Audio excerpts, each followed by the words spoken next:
Wyoming Republican Senator Cynthia Lummis, what she makes of this back and forth, but particularly, Senator, it's always good to have you. Thank you for taking the time.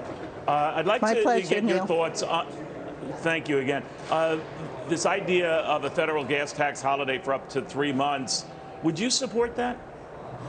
That's just a stupid idea. 18 cents off a gallon of gas will not even take our gas prices back to their high in 2008 and 2009. This is rearranging the deck chairs on the Titanic.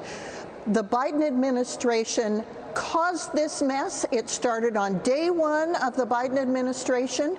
My state is the largest net exporter of energy in the United States. What did he do?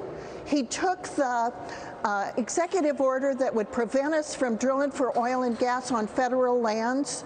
He has stopped the quarterly lease sales on federal lands, including offshore.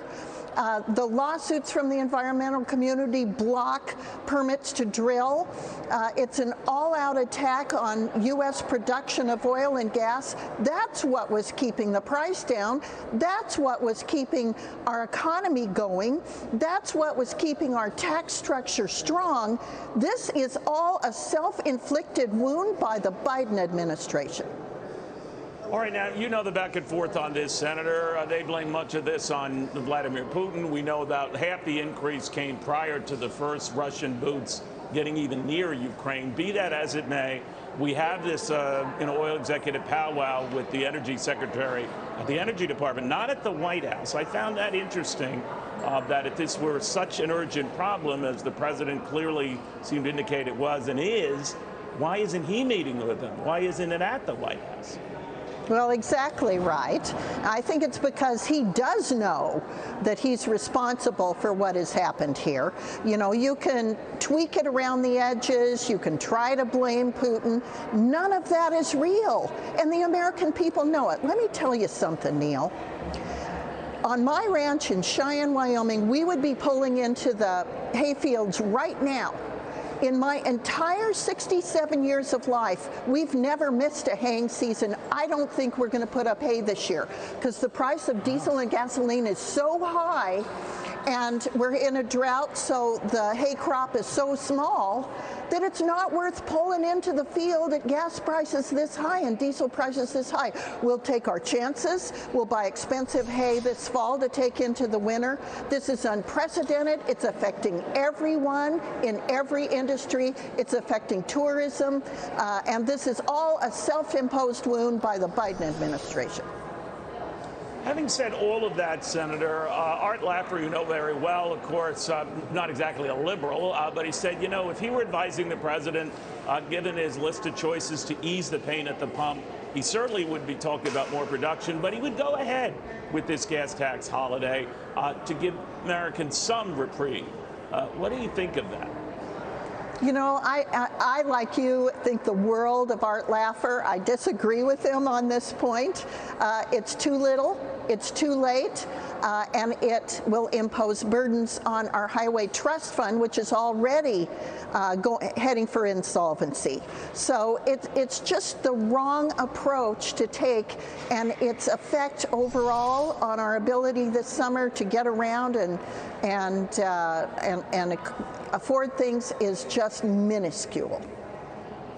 Senator, while I have you on another topic, the bipartisan gun package they're working out of the Senate, it looks like they've got 14 Republicans supporting it. It's a long way from done. The devil, as you often remind me, is in the details. But as it stands now, what you've seen now, would you support that measure? Yeah, the answer is no. And I'm just devastated for the parents in Uvalde. I have co-sponsored a bill with Roger Marshall that would help harden schools. I am supporting a bill by Ted Cruz and my fellow Wyoming Senator John Barrasso that would put more law enforcement out there. But the bill that is we're going to get to vote on, and by the way, we can't even try to amend it, is one that will impose restrictions on gun rights, and my home state of Wyoming has a gun culture surrounding hunting and self-protection, and this is just not something that Wyoming people can support. There's nothing in there that would limit gun sales, as you know, Senator. They certainly tighten them up for red flag cases and all of that.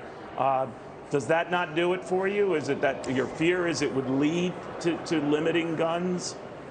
The problem is the ex parte taking of guns without adequate due process.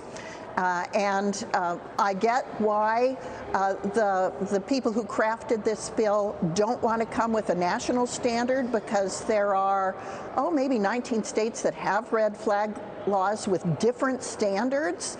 But the fact is, the problem with some of those state standards is you can take a gun away from someone without a hearing, without adequate due process, and that's just inconsistent with good quality Second Amendment rights. So I applaud them for trying. I understand and appreciate their efforts, but the mental health components of this bill, if I could vote on those alone, I would.